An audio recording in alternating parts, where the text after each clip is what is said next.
இன்றைய நாள் ஜபத்திற்குள்ளாக பயணிப்போமா? எங்களை மிகவும் அதிகமாய் நேசிக்கின்ற அன்புள்ள ஆண்டவராகிய இயேசுவே, இன்றைய நாள் வாக்குறுதி வசனத்திற்காக நன்றி ராஜா. அன்புள்ள ஆண்டவரே, இன்றைக்கு உண்மையுள்ள இதயத்துடன் உன் முன்னே வந்திருக்கின்றனப்பா. நாங்கள் செய்யும் எல்லாவற்றிலும் நீதியை பின்பற்றுவதற்கு எங்களுக்கு உதவி செய்வீராக. தேவனுடைய வார்த்தையை வாசித்தும் ஜெபித்தும் தினமும் உம்மை தேடுவதற்கு எங்களுக்கு கற்றுக்கொடுத்தர வேண்டும் என்று ஜெபிக்கிறப்பா. ரட்சிப்பின் நீதியின் வஸ்தாந்திரத்தை எங்களுக்கு உடுத்தரல வேண்டும் என்று ஜெபிக்கிற ஆண்டவரே, உம் நீதியின் வலக்கரத்தினால் எங்களை தாங்குவீராக.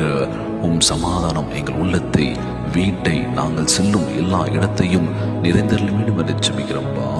உம் மகிமைக்கென்று எங்களை ஆசீர்வதிக்க வேண்டும் என்று கேட்கிறப்பா. எங்கள் வாழ்க்கையில் உன் அன்பு விளங்கிட வேண்டும் என்று ஜெபிக்கிறப்பா. மற்றவர்களுக்கு எங்கள் வாயிலாக சமாதானம் சென்று சேர வேண்டும் என்று ஜெபிக்கிறப்பா. இந்த ஜபத்தை கேட்டுக்கொண்டிருக்கின்ற அன்பு சகோதர சகோதரிகள், என் அன்பான உறவுகள் எல்லோரையும் பார்த்துக்கோங்கப்பா. யாருக்கு அந்த கஷ்டங்கள் துன்பங்களை கொடுத்துடாதீங்க ராஜா. நோய் நொடியினால் அவதிப்பட்டு கொண்டிருக்கின்ற ஒவ்வொரு சகோதர சகோதரிகளை உமது கரங்களால் தொட்ட நோயில் அகற்றி போடுவீராக. உம்மால் கூடாத காரியம் ஒன்றும் இல்லாண்டவரை எல்லோரையும் பத்திரமா பார்த்துக்கோங்கப்பா. ஒவ்வொரு குழந்தை செல்வங்களை ஆசிர்வதிங்கப்பா. உடல் தெம்பும் வலிமையை தர வேண்டும் என்று கேட்கிறப்பா. கணவன் மனைவிக்குள்ள ஒற்றுமை கொடுக்க, சமாதானத்துக்குள்ள சொல்லி கேட்கிறப்பா.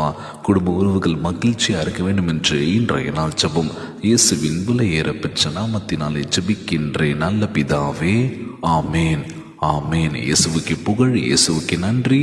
மரியே வாழ்க. God bless you all.